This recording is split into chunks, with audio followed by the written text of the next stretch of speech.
Good morning, Britain. Can he seal the deal? Is this the day the Prime Minister finally gets Brexit done?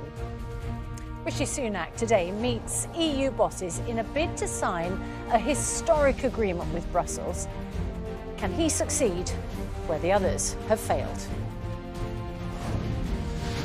But he may find he still has some persuading to do. Both Conservative and Labour MPs have been told to make sure they're in the House of Commons today, ready for a vote if it comes. On the day the energy regulator Ofgem gets ready to announce a drop in its price cap, Martin Lewis will be live to reveal why we will actually see an increase in our energy bills. Don't miss him with us this morning after 8:30. Also this morning, he has a licence to kill, but not one to offend. The 007 novels will be rewritten to remove racist and offensive language. Is it right to rewrite, or would any changes to Bond leave you shaken, not stirred? And it's the battle of the influencers, the highly anticipated fight between Love Island's Tommy Fury and American YouTuber Jake Paul will have the result of this nail-biting grudge match. Only love can hurt like this. Also, why singer Paloma Faith has travelled to Poland to meet the Ukrainian refugees forced to flee their homes. She'll be joining us in the studio after 8 o'clock to tell us her experience. A largely dry day ahead with some decent spells of sunshine, and the outlook remains settled. I'll have all the details of that and more coming up on Good Morning Britain. Monday, 27th of February 2023, live from Television Centre in London. This is Good Morning Britain with Susanna, Reid and Ed Hawes. Good morning, Britain. It is 2 minutes past 6. And you're back. You're back.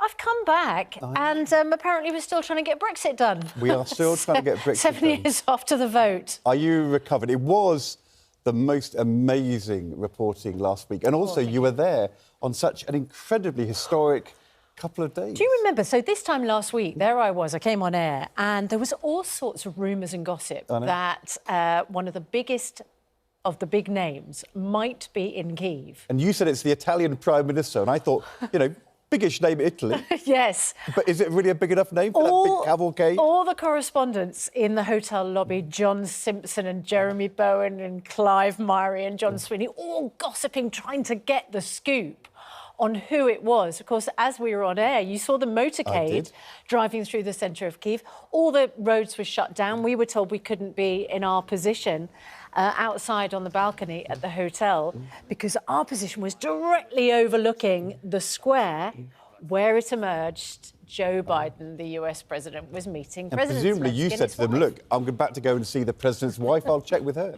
Yes. Well, of course, the moment we left the hotel in order to go and interview, because it was a UK exclusive to interview Olena Zelenska, an incredibly impressive woman, and the First Lady of Ukraine, the wife of the president, obviously hasn't seen very much of her husband, neither of the children. In fact, the president was moved to tears when he did one of his speeches in the last couple of days, talking about how he wants to make his family proud.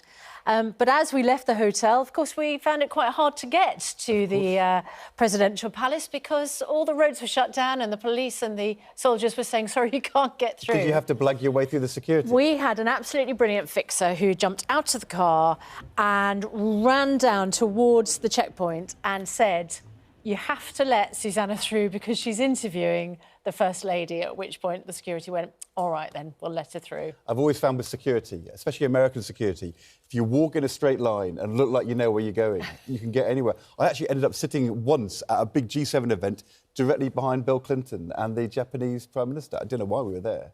I think it was supposed to be the seats for the interpreters, but I just blagged my way in. And so walk in a straight line. It looked like you know what you're doing.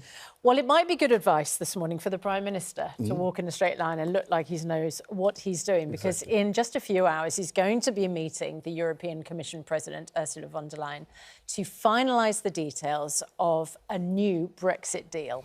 The Prime Minister is expected to sign the historic agreement, which he reportedly claims contains big concessions from the EU on the Northern Ireland Protocol.